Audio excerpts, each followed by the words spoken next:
Hello, I'm Hal Lublin. And I'm Mark Gagliardi. Since the dawn of humanity, one issue has gone unsettled. With the fate of the world in the balance, we're here to settle, once and for all.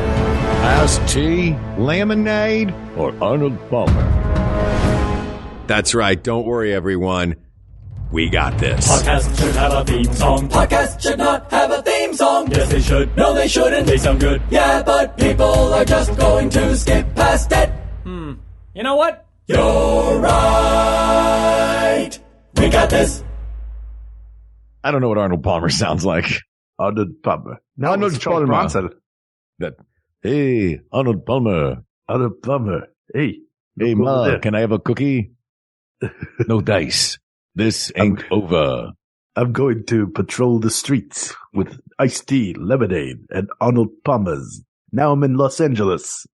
I'll get you, Jeff Goldblum. Welcome to We Got This with Mark and Hal. The show that settles the debates nobody else will touch. And this one, you don't want to touch it because it'll make your hands wet and sticky. No, you don't want to touch it. You want to drink it. You want to touch it with your mouth parts and your inside parts. Yeah. That's what you want to touch it with. We are talking today, of course, about iced tea, lemonade, and the combination of the two, the Arnold Palmer. Yeah. Hal, you've been a lemonade guy for as long as I've known you. Are you an iced tea guy at all? You know, I've tried iced tea quite a few times. Yeah. And every time I try it, I'm coming back. I'm going to try it again. Yeah. And I remember, I'll give you, this is my relationship with iced tea. This quick story will give you the best relationship possible that I have with it. Okay. When I was 14 or 15 years old, my father and I joined his friend, one of his friend's sons, and we took his friend's 27-foot sailboat, which was in Margate, New Jersey.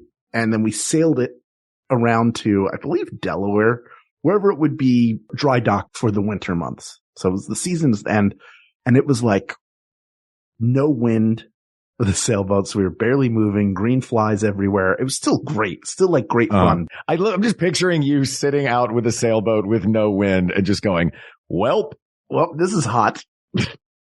What are green flies? Green flies are the flies that bite you. Oh. And they're not like mosquito bites. They're like you did something to this green fly's family, and they should call them biting flies. Like put some warning in there. Green fly sounds like, oh, I bet this is a beautiful insect that I've never seen before. Yeah. Oh, what a great thing for the environment to have more green flies. Green flies. Exactly. Green flies. Bite your ankles. Like really want to bite your ankles. They're flies. Why are they biting your ankles? Your ankles should be bitten by green crawlies. Yeah, they should be. But these flies are like, when they go high, we go low, and they go into the ankles and chomp, chomp, chomp, and it's itchy. It's not pleasant. So we get to our final destination, and I'm so thirsty.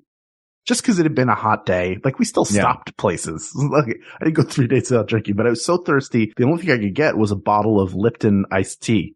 Yeah. And I took a sip of it and I was like, nope, maybe I'd rather be thirsty. Wow, really? And I kept trying to drink it. I think there's like a bitterness to tea. Tea in its many forms I've never really gotten into. It's either too weak or too strong or a little too bitter, and I have to add stuff to it. You know, I'll take it if I have to for my throat, but I appreciate iced tea. I wouldn't say iced tea's not going to win because I don't like it. I just personally, I don't enjoy it. You're an iced tea drinker. I am an iced tea drinker. I like iced tea a lot. Have your iced tea experiences, though, aside from that one, been mostly bottled factory made iced tea? Because I think there's a big difference, and we can get into this at some point in this episode, I'm sure, about the difference between store bought and homemade, both lemonade and iced tea. So my relationship with iced tea is from homemade iced tea mostly. Or at least like restaurant brewed. You know, if we're working in many restaurants, I've never worked in a restaurant where the iced tea comes out of the tap. There's a big brewing urn where you, it's like making coffee. You know, you crack it open in the morning and you're actually brewing the iced tea there. Or as we did it growing up, my mom had a glass pitcher that we used. She would fill it up with Lipton bags because she was always about the Lipton. That was the iced tea of choice growing up. And she would either do it on the stove, or my favorite version was when in the summertime, you would just put the bags in the pitcher of water and just set it out in the sun and have sun tea. And I love me some sun tea. Yeah, my mother was also a young adult in the 1970s and then an adult in the 80s. So the sun tea was very, Like we had the Sun tea pitcher. So my mother was very into tea. And now Jennifer will make tea on the stovetop. Yeah. She'll make it and then put it into a pitcher. See, she's got to make good tea. She is a southerner. Like, sure. Yes. Yeah. Does she do it really sweet? She likes a sweet tea. She'll get a nice tea at a restaurant and put sugar into it. Yeah. Just sweeten it up. Well, that's because she's buying them at restaurants in Los Angeles and not in the South. Because in the South, you have to, in LA, you have to say, I'd like a sweet tea if you want a sweet tea. In the South, you have to say, I want an unsweetened tea if you want an unsweetened tea, because the defaults are different. As I'm sure many of the listeners of this podcast already knew, I just wasted 9 seconds of their time. I'm sure I've told this story before. If I haven't, tell it again. Yeah. Judging by the people who at this point, the show is just mansplaining and stories we've already told. Well, it's Go. Just two men advancing in age going, have I told this story? I'll tell it again. One of the bridal showers that Jennifer had was in her hometown in North Florida, in like an hour south of Georgia. That's the only version I will say in public of where she is, but it's deep south. And one of the gifts we received, I was there with her, was a tea pitcher. It was a tea pitcher with a little plate for it to sit on. And Jennifer was very appreciative. You know, you say something for every gift you're given at an event like that, at any event. And she said, oh, this is wonderful we can make our own sweet tea, because there isn't really sweet tea out in Los Angeles. And at least 5 women at the same time in the same pitch and timbre said, y'all don't have sweet tea? Like, full vocal range up to the top. Oh, yeah. I don't think you've told that story on this show. Okay. Well, you've heard it before because we've known each other for a long time. We've known each other for a long time, but that is, that's the correct answer in the South. We in the South, there's a chicken place called Miss Winters. If you are buying store-bought sweet tea in the South, this is the only acceptable version. Do not look. Yes, there was Nestea back in the day, and we would always, when they were advertising in the 80s, the Nestea plunge where somebody would fall backwards into a swimming pool. So as kids in the 80s, we would always take the Nestea plunge, which was to just fall backwards into the swimming pool while singing, take the Nestea plunge, take the Nestea plunge. But by that time you were already underwater. But no, you don't do the, Arizona iced tea. You don't do what was the one that you said you had at the beginning? I think it was a Lipton Brisk. I think it was Lipton, like the Lipton bottled iced teas. No, but the exception is the chicken joint, Mrs. Winters. You could go to Mrs. Winters and buy it by like the milk gallon. They look like milk gallon jugs. Sure. Full on gallon jugs of Mrs. Winters sweet tea. And it was, I don't know what the equivalent is in grams, but in 1 gallon of Mrs. Winters tea, it was a diabetes of sugar per gallon. What? That's called a Brimley. There's a Brimley of sugar in it. Diabetes. I'm Wilford Brimley for Mrs. Winters chicken. When I was a kid at our school and the summer program that was held at our school, all of the drinks came from a place called Rosenberg's Dairy. And Rosenberg's Dairy, they had milk, obviously, but also lemonade, fruit punch, iced tea, and orange drink. Okay. What happened is you could also buy those pretty exclusively at Wawa. And I think at some point Wawa bought Rosenberg's Deli. Which is why it's better than Sheetz. That's right. Exactly. They made the smart move and bought Rosenberg's Deli. I'm sure Sheetz had an offer on the table. Low ball.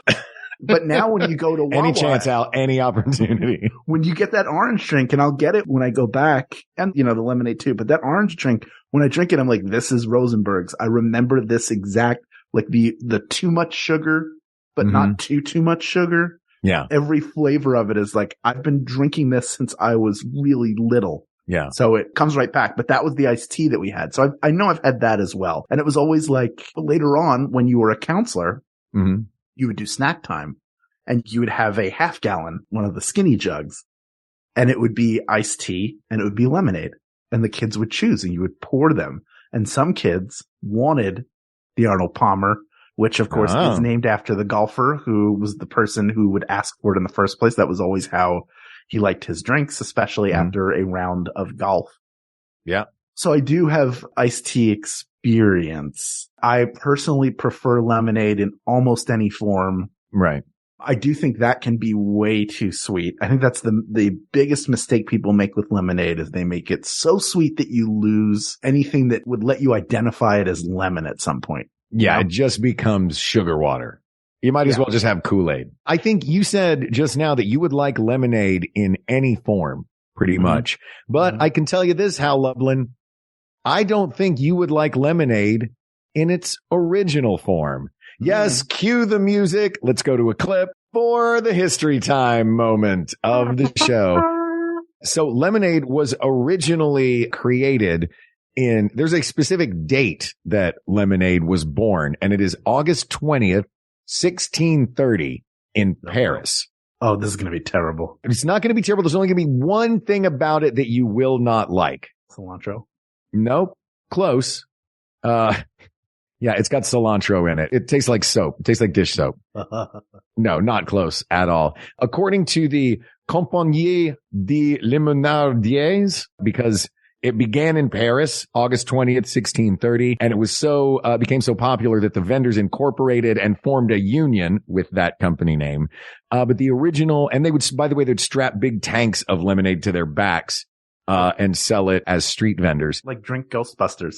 They were drink Ghostbusters. They weren't afraid of no thirst. And if you had that thirst, they would shoot you with it. They visited the Palace of Versailles. They're like, where did these steps go?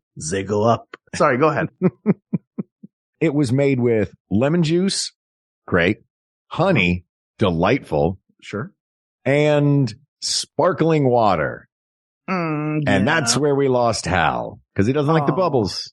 Sometimes the soda machine fools you. Sometimes the drink machine at McDonald's is busted and you ask for a high C orange lava burst and they just give you like, hey, here's something the Manhattan Project worked on, but they made a drink out of it. Put this in your mouth, sucker. Yeah.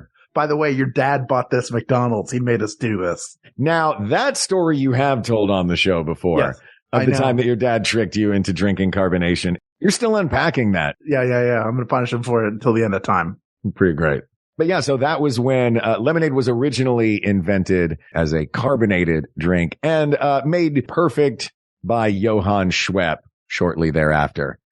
It became a huge deal in the United States in 1870 after Lucy Ware, wife of President Rutherford Hayes, convinced him to ban alcohol inside the White House. Lemonade Lucy. So yeah, so that was when it became popularized in the United States, and lemonade led to the development of the juice extractor and drink storage containers with lids. So that's a nice little bonus for lemonade. It's almost like the space program that created all of the different things the space program created. The Rutherford Hayes official White House lemonade program created closable juice bottles.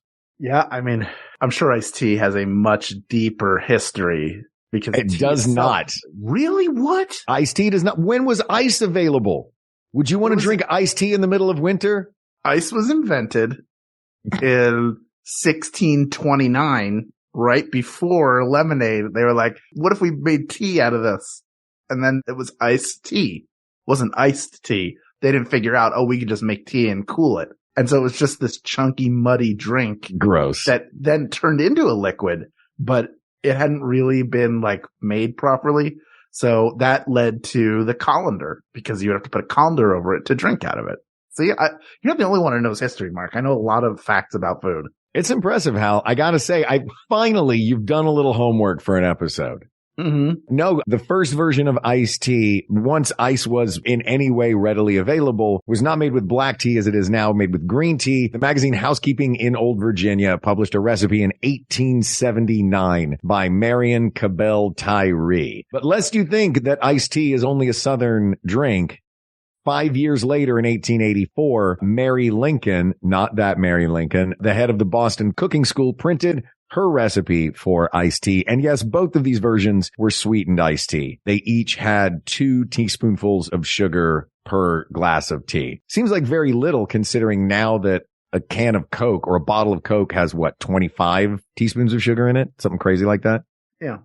So you're right, I think, to say that getting that balance is just right. That's true. So surprisingly, lemonade has tea has an ancient history, but lemonade has an older history than iced tea does.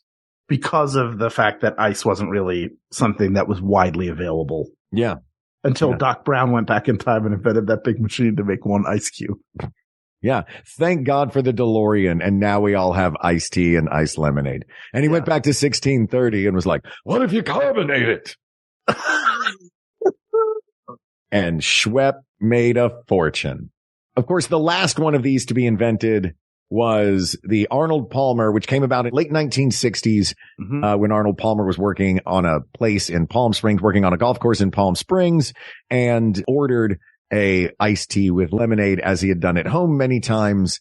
And the woman at the adjacent table to him said, "I'll have that Arnold Palmer drink." That is the story, according to Arnold Palmer, of how the Arnold Palmer was invented. Now, here's a question for you, Hal. According to Chef Arnold Palmer himself, do you know what the correct ratio of iced tea to lemonade is? I would guess it is 2/3 lemonade and 1/3 iced tea. That is close. It is 3/4 iced tea, 1/4 lemonade. So not only is it incorrect, but I have the proportions flipped. You have the proportions flipped. Oh, wait. Fair enough. You said 3 parts tea, 3 parts lemonade, or 2 parts lemonade and 1 part tea? 2/3 lemonade, 1/3. So like if it's, no, it's the reverse. Yeah. Yeah. 75% tea, 25% lemonade. If you do it the other way, it's called a half and half. Of course, there's a Winnie Palmer, and a Winnie Palmer is when you do it with sweet tea. Arnold Palmer did it with unsweetened tea. And then, of course, there's the subversive vodka version, the alcoholic version, which is called a John Daly. Oh, God. Well, now we know how all three were made. We know where they were born. Let's take a break. Great. When we come back, we'll get into it and we'll make a decision between these three drinks. In the meantime, this show happens each week because of the support of Max Fun members who have a recurring monthly contribution as part of their membership that come our way. What we're going to do is let you listen to another couple of shows on our fine network that you might consider supporting when the next Max Fun drive comes around. That sounds great. We'll be right back. If you have trouble falling asleep, try sleeping with celebrities. Tell me about your view of succulents. I'm not a huge fan. It's a different kind of sleep podcast. There are some real benefits to parking illegally. Featuring remarkable guests and unremarkable topics. There's 2 Orlando airports. From the creator of Depeche Mode with John Moe, it's Sleeping with Celebrities. Every week on Maximum Fun. Nighty-night, sleepyheads. Hi, I'm Jesse Thorne, the founder of Maximum Fun, and I have a special announcement. I'm no longer embarrassed by my brother, and me. You know, for years, each new episode of this supposed advice show was a fresh insult, a depraved jumble of erection jokes, ghost humor, and frankly, this is for the best, very little actionable advice. But now, as they enter their twilight years, I'm as surprised as anyone to admit that it's gotten kind of good. Justin, Travis, and Griffin's witticisms are more refined, like a humor column in a fancy magazine. And they hardly ever say bazinga anymore. So, after you've completely finished listening to every single one of all of our other shows, why not join the McElroy brothers every week for my brother, and me? All right, we've gone to the past. Now let's talk about the present. Yeah. How do you want to decide? Because I'm sitting here thinking while you're talking, because I'm waiting to talk, about how you're not a listener. You're more of a wait to talk kind of guy. Sorry, what? No, I remember that cutscene from Pulp Fiction. I keep thinking like, well, what would one of the criteria be how many different flavors there are of each? I mean, I don't think the Arnold Palmer is going to win. I think the Arnold Palmer is like, it feels intellectually dishonest to choose it because it's kind of like, well, it's kind of a lemonade. It's kind of an iced tea. No, we're going to choose between the two refreshing summer drinks. Those cool, refreshing drinks. Yeah. I was thinking like, well, there's so many different types of iced tea. Yeah. Repeat, iced tea. I think iced tea has the benefit of variety. But then I thought, there are also a lot of different kinds of lemonade. Do you have a favorite? Lemonade. I like lemonade and pink lemonade. How you are with food touching, I am with drinks touching. Oh, really? I want just like one of my least favorite things in the world is flavored water. Mm-hmm. The reason why is water on its own is fine. It needs no flavoring. And when I drink it, I'm like, oh, this is like somebody gave me a little bit of watermelon, like a proper, like sweetened watermelon, like a blended watermelon, and then put a bunch of ice in it, and the ice melted, So you only get, you know what it's like when you have a drink and most of the ice in it has melted and you only have a little bit of drink left. So it looks, you have this illusion of a filled glass of liquid, but when you sip it, it's just super weak. So because of that weakness, do you not like having a slice of lemon in a water, like in a restaurant? No, I fish it out immediately and offer it to someone else. Fair.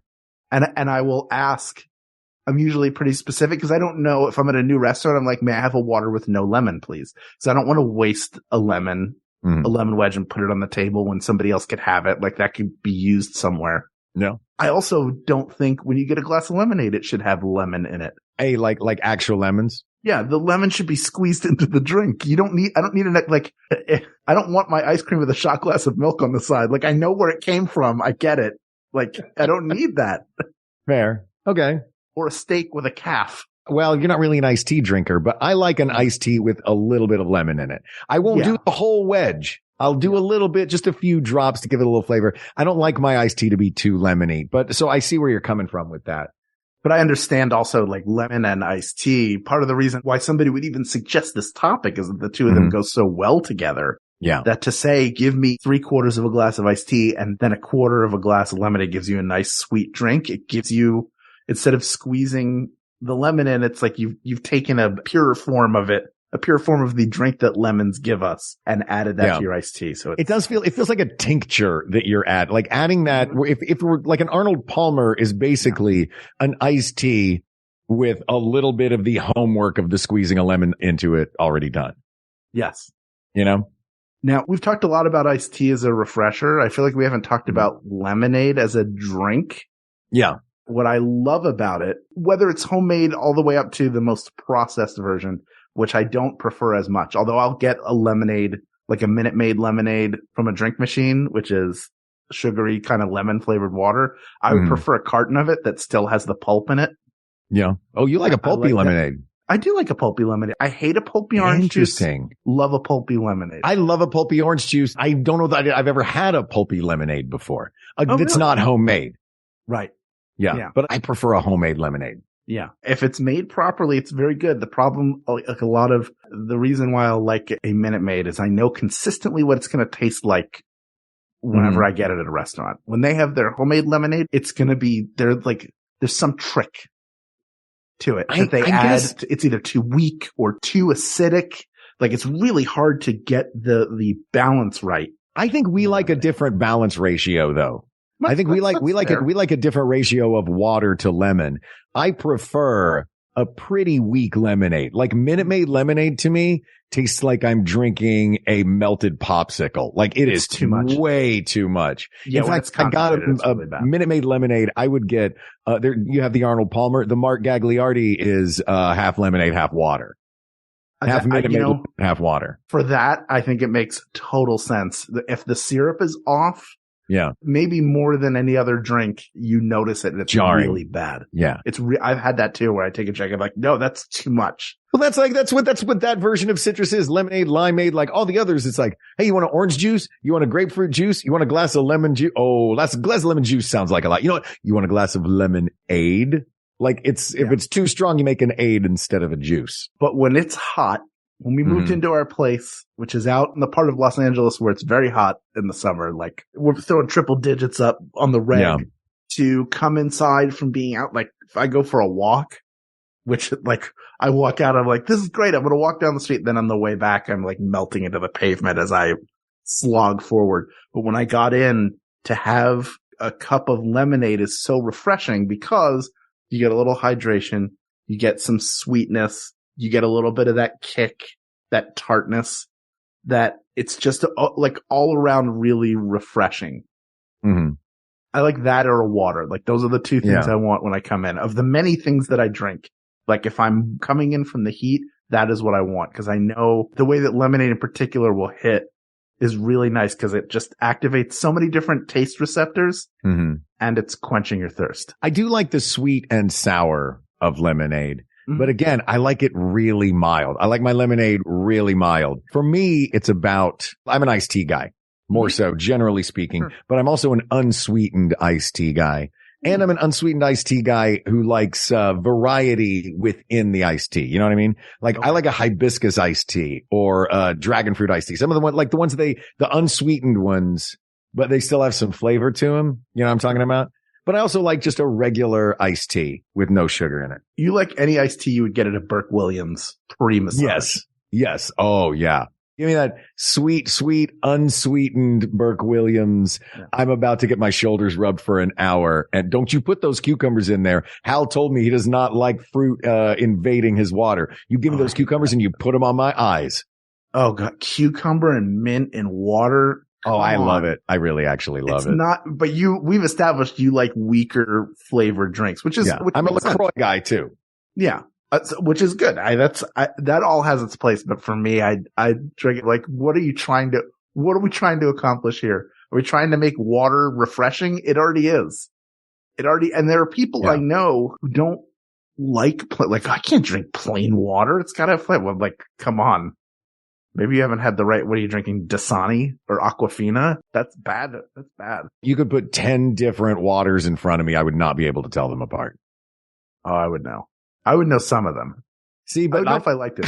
I have to make it a confession here. I'm kind of one of those people that's like, water's boring. Like it's rare that unless it is brought to the table in a restaurant by default and continuously refilled, I'm going to order an iced tea. I'm going to order an unsweetened iced tea or I'm going to order a Diet Coke because I don't want the sugar. But that's part of it is the sugar content, which leads me to another thought. We've talked a lot about flavor, which is a very subjective thing. Yeah. We have to look at this objectively. The point of this show, Hal, is we're objectively answering subjective questions. Yes. So what are some objective criteria that we can use for this? I'll throw out two. One that benefits iced tea and one that benefits lemonade. I'll start with the iced tea one. I can have as much iced tea as I want.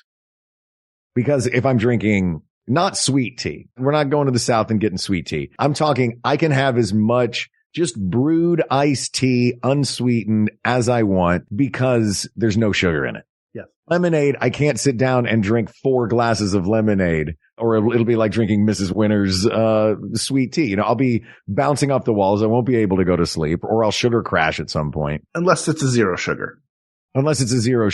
That's true. There are zero sugar. You can do zero sugar lemonade. Yeah. Which would just be stevia or aspartame or, cause I'm definitely not a fan of prepackaged lemonade. Yeah. I mean, yeah, you can make it a lot of different ways. You could put a little honey in it. Like you can control if you're making it at home. Yeah. You control the vertical. You control the horizontal. You can make it with as much or as little sugar as you want.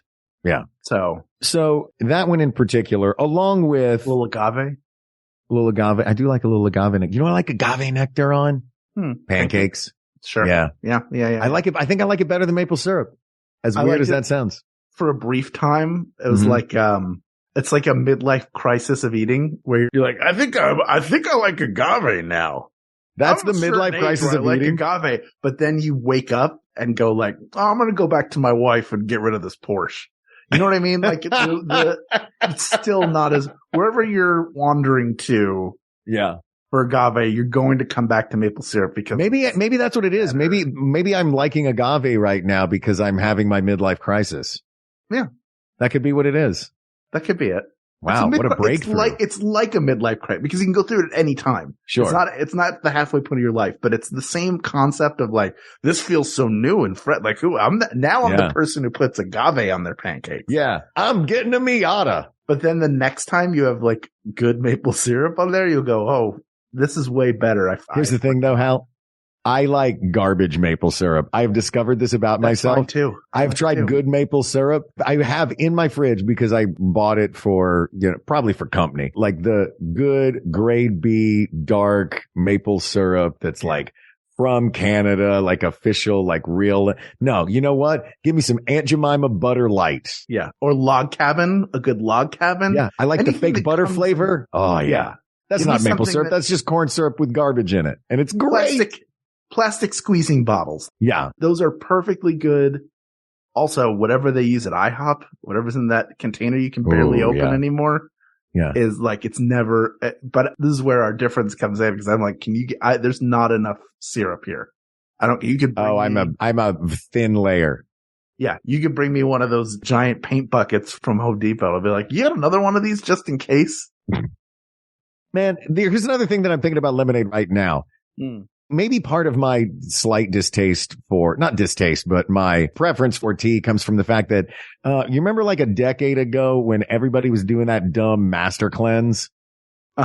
I totally jumped on that bandwagon. So I was drinking every day. Yeah. All I was having all day was lemonade made with maple syrup and cayenne pepper in it. I did nothing but that. It's like now you have to smoke the whole pack of cigarettes so you don't smoke anymore. I had nothing but 10 days of that lemonade and the salt water flush every morning, which was a nightmare. But that's not lemonade's fault. Yeah. That is, and it's also not lemonade. That's also not lemon lemonade. Juice plus. Well, lemonade, the only addition is or whatever, cayenne. Cayenne. The only addition is cayenne. Otherwise it's lemonade. It's lemon juice, water, and a sweetener.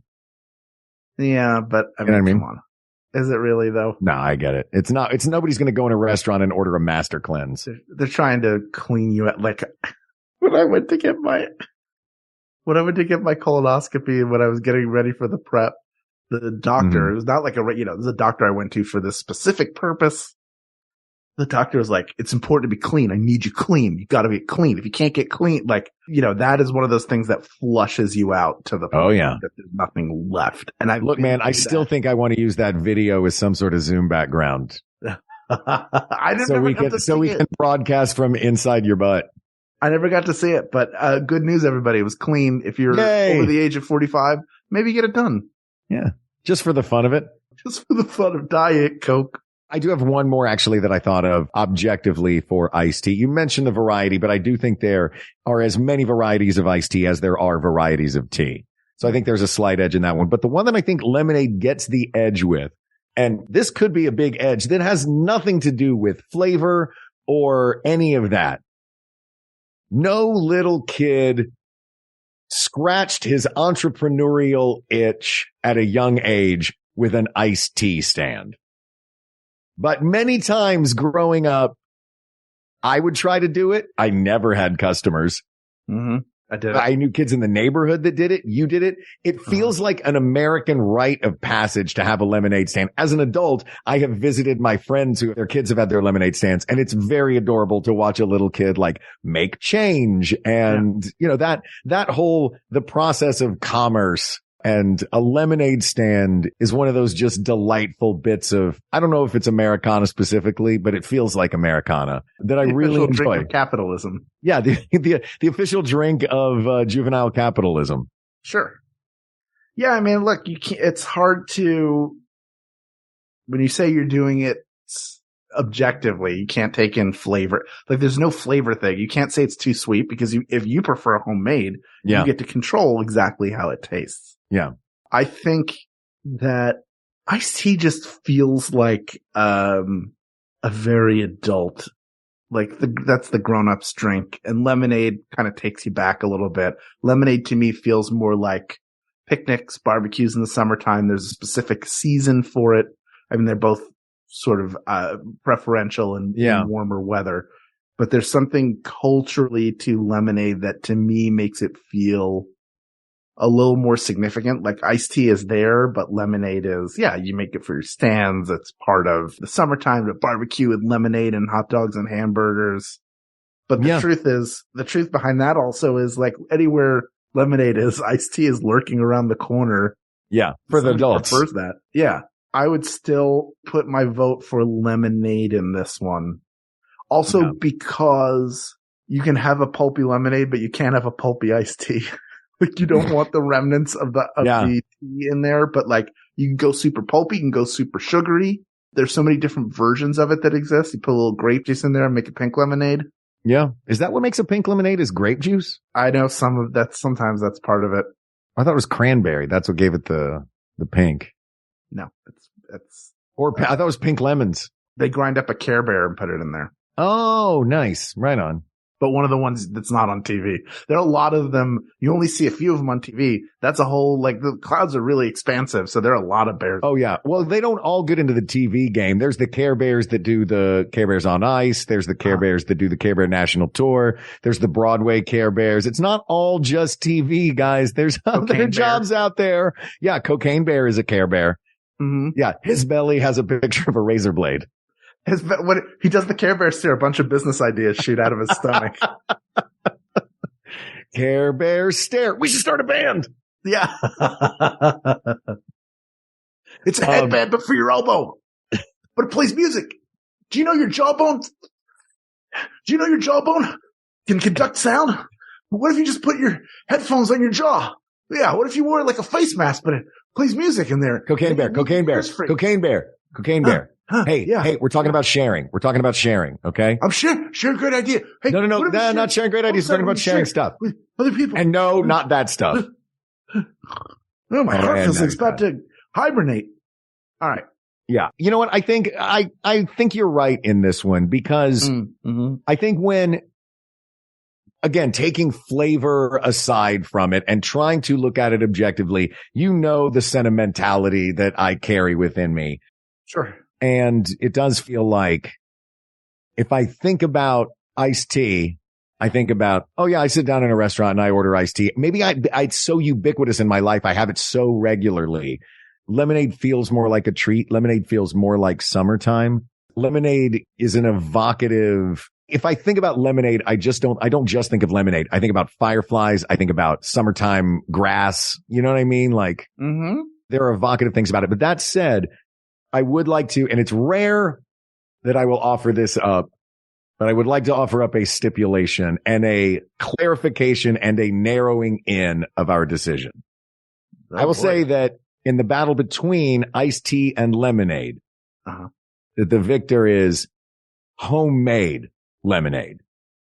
Aside from the fact that I think most bottled prepackaged lemonade is garbage, homemade lemonade is the evocative made with love creation that I can get behind beating iced tea. Yeah. Okay. I mean, I don't want to necessarily limit it for people, but that's fine. Well, no, they can only have a homemade iced tea now. And you know what? You can make it a homemade version by just doing a couple of drops of that garbage Minute Maid and then putting some water in it. That makes it technically your concoction. If that makes you sleep better at night. People of the world, Minute Maid's about to go out of business. Mark is making an enemy, a powerful enemy at that. But I got his back. It's fine. Thanks, buddy. There's no way Minute Maid could take on both of us at once. Yeah. Because we've declared lemonade the winner here, but only lemonade from home. So everybody, put your iced tea down, put your Arnold Palmers down, because it's time for some lemonade, that cool, refreshing drink. Asked and answered. Beyonce would be happy, Hal. Yeah, that's why she doesn't have an album called Iced Tea. No, she does not. Yeah. Is there a delightful restaurant that serves seared ahi tuna and elote corn salad all over the Southern California area called Iced Tea? No, it's called lemonade and it's delicious. Their lemonade is good. Yeah, I love that place. That is good lemonade right there. Asked and answered. This topic is closed, but there are many more topics to discuss. By the way, who suggested this topic? This was suggested by EJ Salazar. EJ Salazar, old friend of the show. Thank you, EJ, for the suggestion. What a delightful topic. This is closed. Many more to discuss. So please reach out to us on Twitter at WeGotThisTweets or email us at WeGotThisPodcast@gmail.com or share your refreshing summer drink stories in our Facebook group. And if you're going to join, I just want to put this out there because we do get requests to join. There are questions we asked for me to determine that you're a real person and you're not going to come in and invite people to like, Netflix is hiring. I need to know you're a real person. Answer the questions. It's not that hard. Yeah. You'll be in right away. All you have to do is click on the pictures of the fire hydrants or the traffic lights. We just want to know you're a real person. Yeah, that's how it works. Go to facebook.com/group/WeGotThisPodcast to do that. Thank you to producer Ken Plume, whom you can support at patreon.com/Ken Plume. Thank you also to researcher Kate McManus, graphic designer Uri Kelman, and QA engineer Jen Alba. And thanks, of course, to our musicians, Jonathan Dinerstein and Mike Furman, for our score and theme song, respectively. And of course, thank you to you, the people of the world, You're the reason that Hal and I sit down every week and record these episodes and have a great time chatting with one another. And as I scroll through the We Got This Facebook group, I can see that you are a little bit sour, but mostly sweet, just like lemonade. Our winner for today. Thanks to you. Thank you. Thank you. Thank you. For Hal Loveland, I'm Mark Gagliardi. For Mark Gagliardi, I'm Hal Loveland. Don't worry, everybody. We got this, y'all. We got this. MaximumFun.org. Comedy and culture. Artist owned. Audience supported.